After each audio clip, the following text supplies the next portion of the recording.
From the Times and the Sunday Times, this is The Story.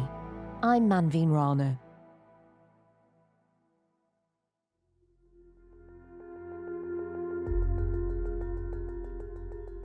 It was a constant refrain in the run-up to the election.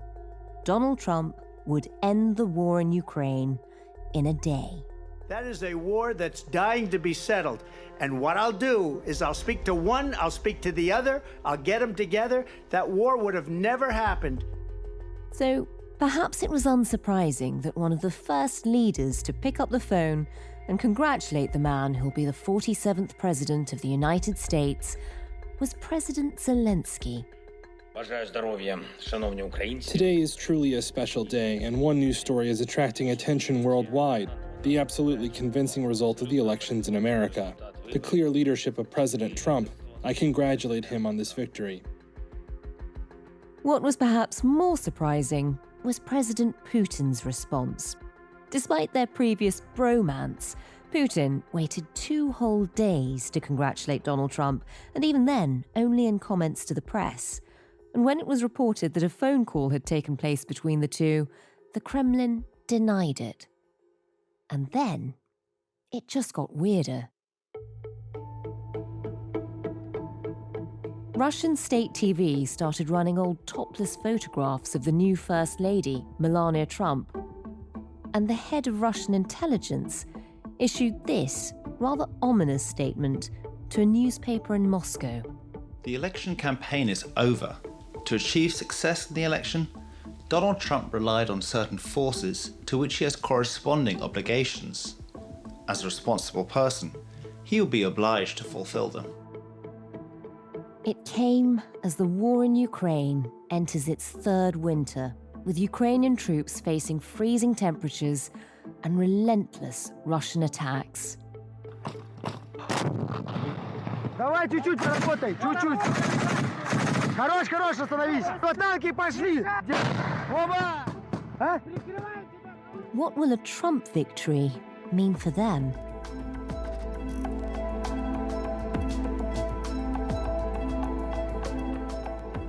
The story today: Trump, Putin, and an uncertain future for Ukraine.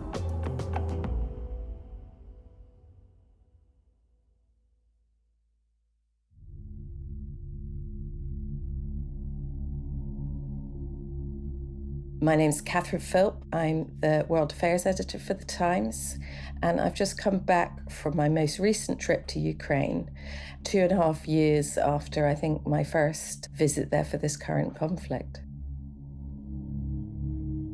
Catherine, you've covered the war ever since it broke out. What was it like now? What was the mood like? How does it compare? I think it would be safe to say that this is probably the most difficult moment yet in terms of how the fight is going. I mean, clearly there was a huge crisis when it first began, but Ukraine managed to mobilize in an extraordinary fashion that boosted morale immediately and obviously led to Ukraine getting so much support from the West and so many weapons. At the moment, the mood is extremely challenging. The battlefield is as hard as it's ever been, possibly the hardest. There is widespread exhaustion in society and amongst troops who've now been fighting for 2.5 years without reprieve. And Russia has been advancing at its fastest rate since the early days of the war. Ukraine is throwing its might into defending Pokrovsk. If it falls, Russia would gain a gateway to central Ukraine.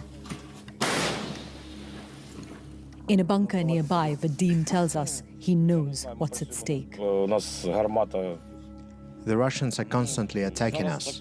They have more manpower and weapons. Yes, we are tired, but we have to fight. Otherwise, it will be catastrophic. We're still seeing losses in terms of the Russians taking new villages and towns in the east on a weekly basis. And there's a strong sense of uncertainty about what the future holds and how long Ukraine can continue.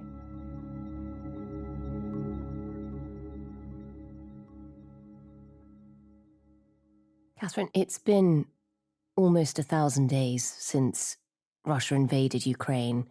There doesn't seem to be any end in sight. As you say, it feels like the most dangerous moment yet. Just describe what it's like on the front line now.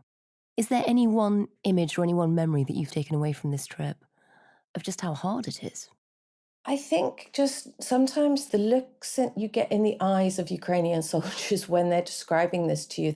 There was one particular guy we spoke to in Kramatorsk. It sounds a cliche to say 1,000-yard stare, but there was a kind of stoic emptiness to his look, and he would look out as he spoke to you. He wasn't looking directly at me, but he was sort of looking out on the horizon, and he just seemed utterly exhausted. And I have to say, it's very difficult to actually get to frontline positions at the moment. It's very difficult to get permissions for that. It's incredibly dangerous.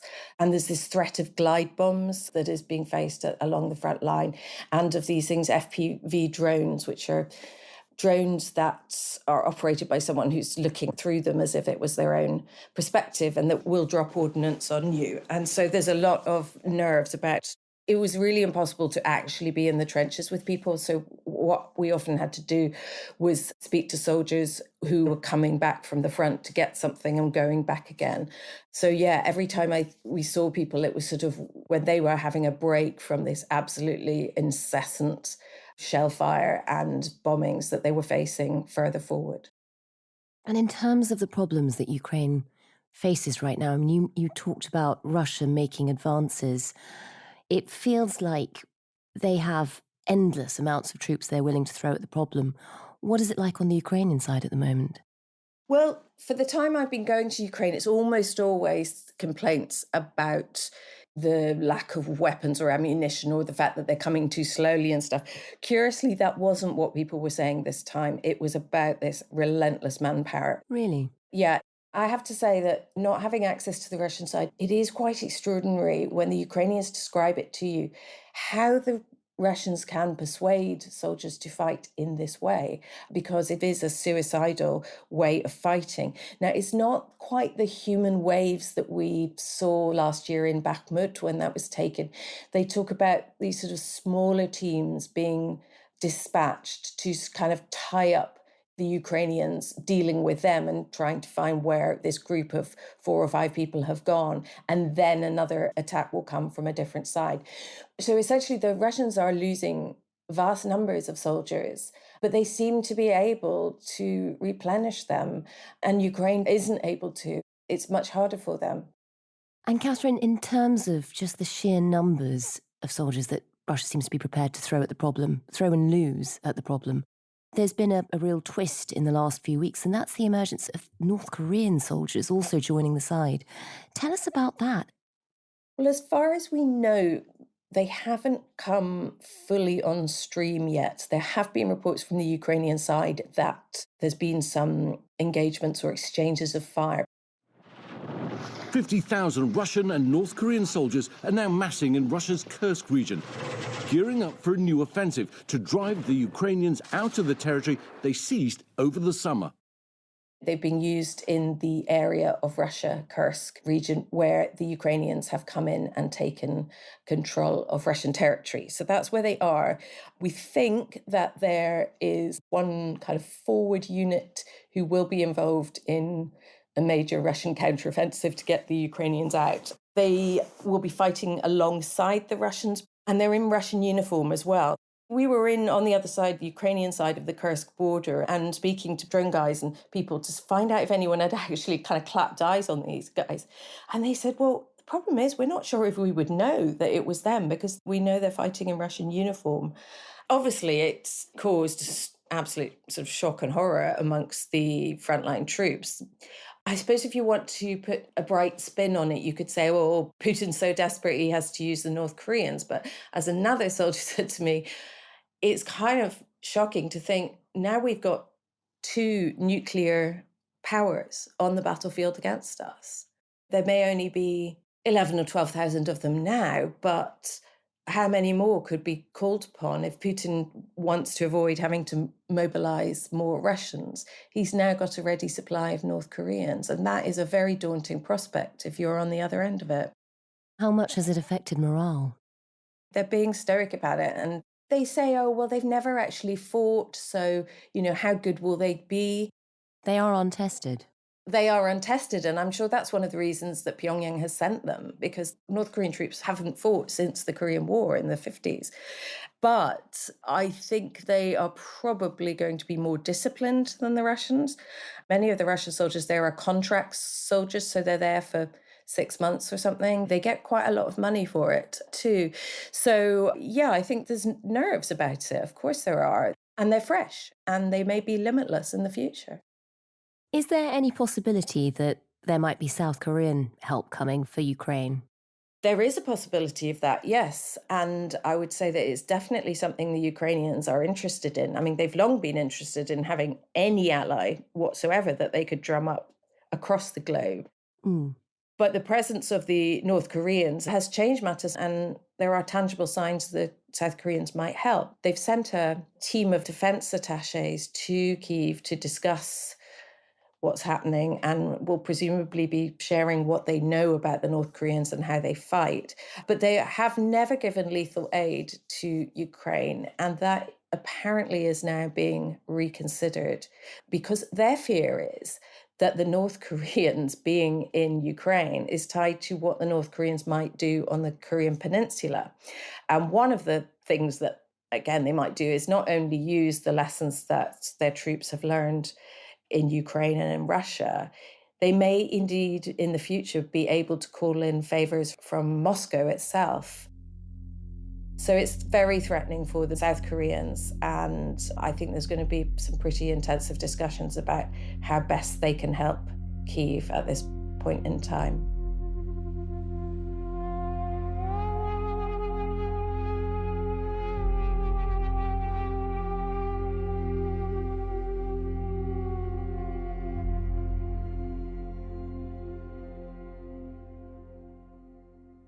While you were there, the American election also happened. Just describe what was the reaction like in Ukraine to a Trump victory? Well, I'd come back to Kyiv, the capital, for the election. I will tell you that there was quite a deep sense of gloom on the streets the next day. At the very least, I think it injects incredible uncertainty into the picture. And some people were aware of the fact that Trump has insinuated that he would force Ukraine into an unfavorable negotiation with Vladimir Putin. And those who know about Trump's own relationship with Vladimir Putin, they were concerned by that. There were also memories, of course, of Trump's relationship with Zelensky and that rather infamous phone call in which Trump tried to pressure Zelensky to dig up dirt on Joe Biden before that election. But I have to say, there is also quite a deep disillusionment with how the US has done recently under the Biden administration, how slow some of the things have been in arriving. Now, of course, partly that's the fault of Republicans on Capitol Hill who held up funding packages. In another major development tonight, Republican senators blocked a White House request for more than $100 billion in emergency aid, primarily for Ukraine and Israel. So what is it that the Republicans want? What they want are sweeping concessions on immigration policy. But the president had some harsh words for them here today. He said Ukraine is going to lose its fight against Russia without more American help soon. There's quite a lot of people who just feel something has to change and said, maybe this isn't such a bad thing. Maybe he could be tough, and he surely won't want to sell Ukraine out to Putin because then he'll look like a loser. So there was that sentiment as well, amongst an array of responses that were really focused on the uncertainty and not really knowing what was going to come next. And Catherine, you mentioned the difficult relationship between President Zelensky and Donald Trump last time round. Notably, Zelensky was one of the first to congratulate Donald Trump on his victory this time. Today is truly a special day, the absolutely convincing result of the elections in America. The clear leadership of President Trump. I congratulate him on this victory. People want confidence, they want freedom, a normal life. And for us, this is life without Russian aggression and with a strong America, with a strong Ukraine and strong allies. життя без російської агресії. How was that met? This is what they expect Zelensky to do, and it's what people do support him for, is that he's very good at this kind of bridge building and keeping in favours. And since the beginning of the war, that's been his outstanding role, is to play that liaison with world leaders and try and keep Ukraine in their minds. So yes, that was clearly a necessary move that he do that. Catherine, as you say, part of the problem for the Biden administration in getting weapons to Ukraine was the Republicans holding it up on Capitol Hill. At the same time, Donald Trump in his speeches has talked about ending the war on day one. Before I even arrive at the Oval Office, I will have the disastrous war between Russia and Ukraine settled. It will be settled quickly. Is that something some people in Ukraine would welcome, or does it depend on at what cost that would come? I think everyone wants the war to end. There's no question about that. And perhaps some of those who are keenest on things changing from Washington would say that's why, when you actually present people with the scenarios that have been talked about within the Trump transition team, people are much less enthusiastic about it. The remarks in recent days from the Trump team saying that Zelensky has to accept that Crimea is gone, and that did not go down well at all. When Zelensky says we will only stop this fighting, there will only be peace once Crimea is returned, we've got news for President Zelensky. Crimea is gone. And if that is your priority of getting Crimea back and having American soldiers fight to get Crimea back, you're on your own. That is not the priority of America. Crimea has been effectively gone since 2014 anyway. So what the reaction will be like if the choice is to give up a much larger swathe of territory, like territory that was occupied by the Russians after the February 2022 invasion, that's going to be a much harder sell. Some of the soldiers fighting along the front lines come from those occupied territories. Some of them have families still there. There are still Ukrainians there. It's a very hard ask. Catherine, the war only ends the moment peace talks begin. If Donald Trump was to try to bring those forward from the moment he takes over the administration, would Russia be keen? Well, I think not currently is the answer to that. Putin has said he won't negotiate as long as there are Ukrainian forces on Russian soil. Now, there's been some very alarming reports in the last few days that there are something like 50,000 Russian troops and North Korean troops massing in Kursk to take it back.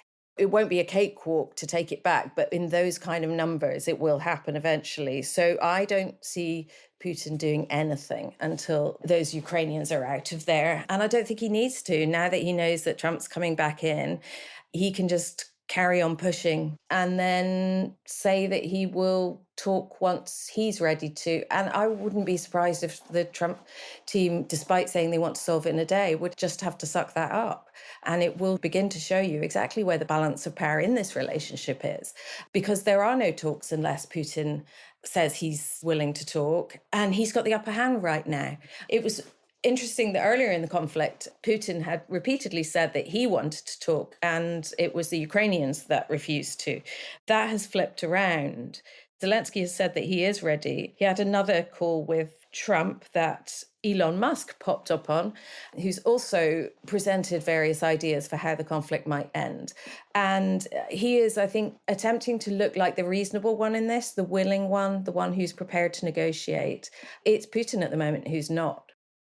Do we know much about the current relationship between Vladimir Putin and Donald Trump? I mean, a lot of people were quite struck to see Russian state TV, effectively the voice of the Kremlin, running lots of glamour shots, topless shots of Melania Trump after Trump's victory. Yeah, I mean, I think that's mind games, isn't it? It's almost a signal of how powerful they feel they are at the moment. Because if Trump has said he wants to end this conflict on day one in 24 hours and stuff, and it's all in Putin's hand, Putin's now got the means to make or break Trump on the first promise of his presidency. I suspect that Trump will get on with distracting us with mass deportation of illegal immigrants. The thing that's going to stop him there are American courts, and he'll be able to rail up against those and say it's the deep state and blah, blah, blah. It's going to be a bit harder to explain why you can't get your chum, Vladimir Putin, to the negotiating table when you've promised you can end this war.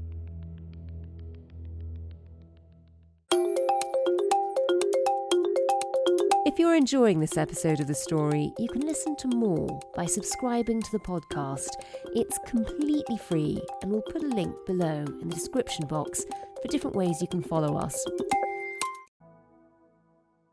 And Catherine, I think one of the most optimistic views from the Ukrainian side comes from some of the lobbyists in Washington, D.C., who seem to think if Vladimir Putin didn't agree to peace talks on day one, didn't agree when he was asked by Donald Trump, that Trump might actually turn around and start sending them more weapons. Is that far-fetched?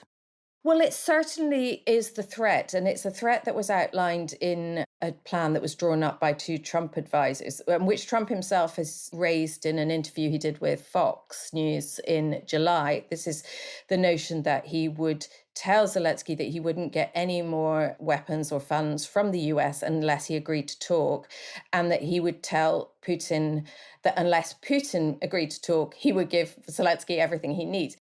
As you know, I get along very well with Putin. I would tell Putin, gotta settle. I would tell Zelensky, you gotta settle. I would tell one, you're gonna load up with money. I'd tell the other, you're not gonna get any money. I would get a settlement in 24 hours.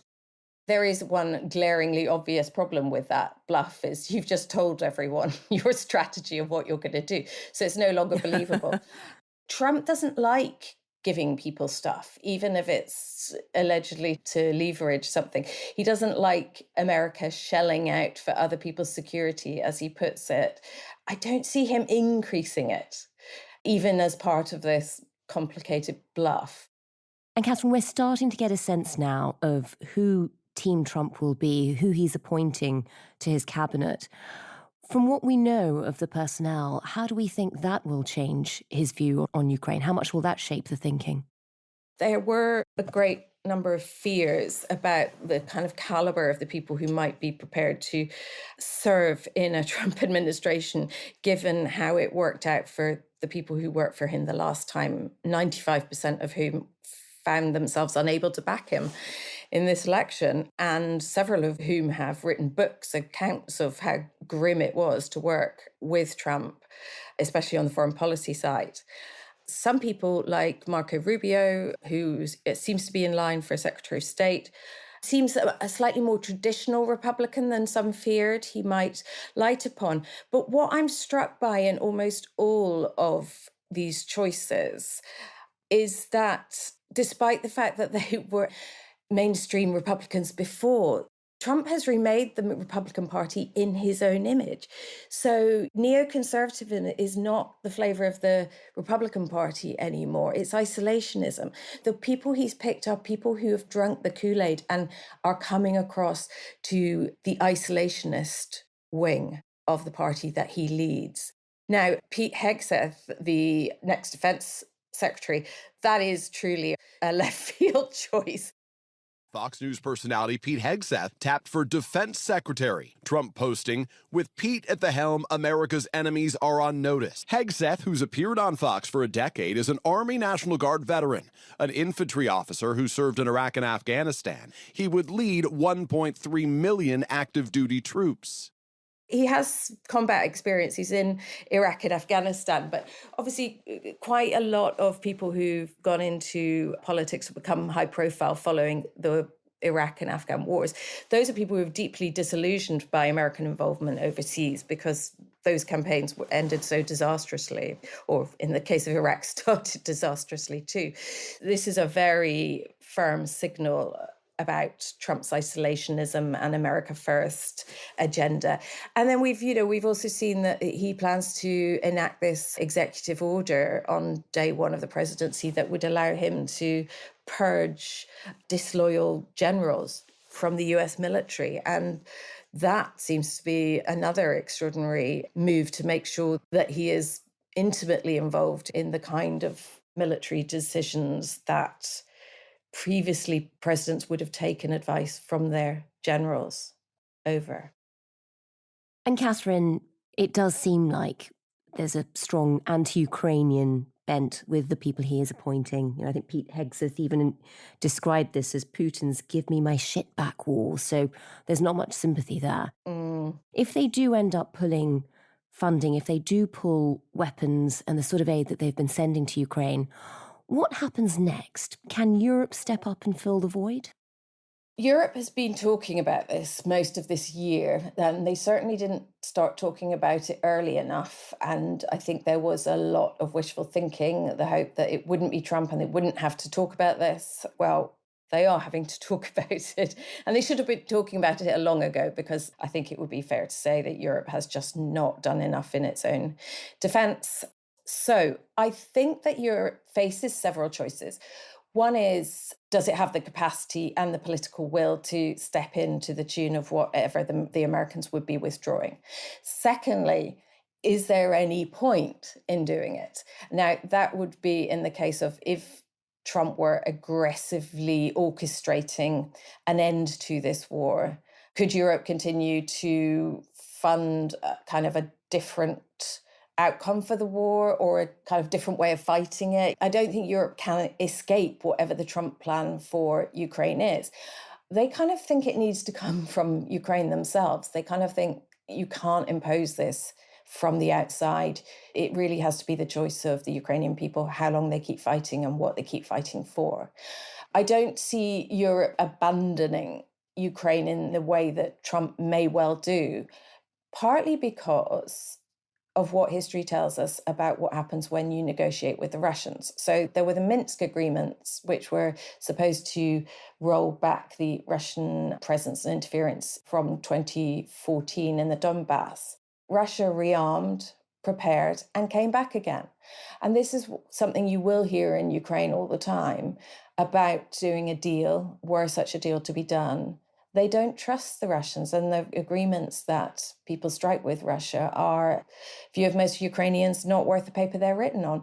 And ceasefires always have this effect. They allow one of the, usually the stronger party, to go back and rearm and regroup and re-equip.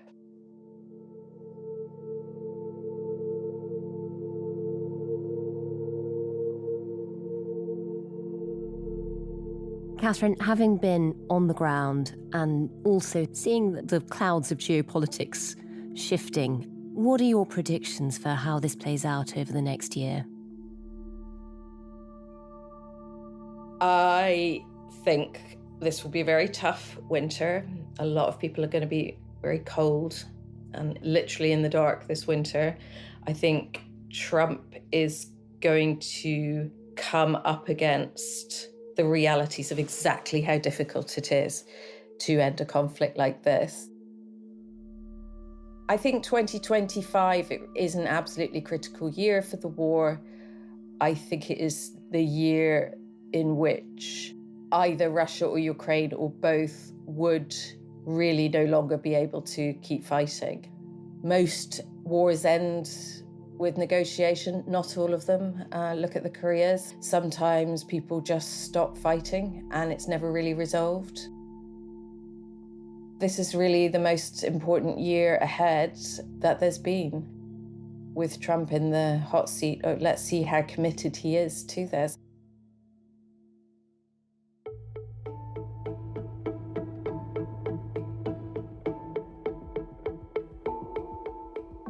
That was Catherine Philp, World Affairs Editor at The Times. And you can read more of Catherine's reporting from Ukraine and from the rest of the world at thetimes.com with a subscription. The producers today were Chris Wade and Edward Drummond. The executive producer was Kate Ford, and sound design and theme composition were by Mal Lassetto. If you can, please do leave us a review wherever you get your podcasts. Thanks for listening. See you again soon.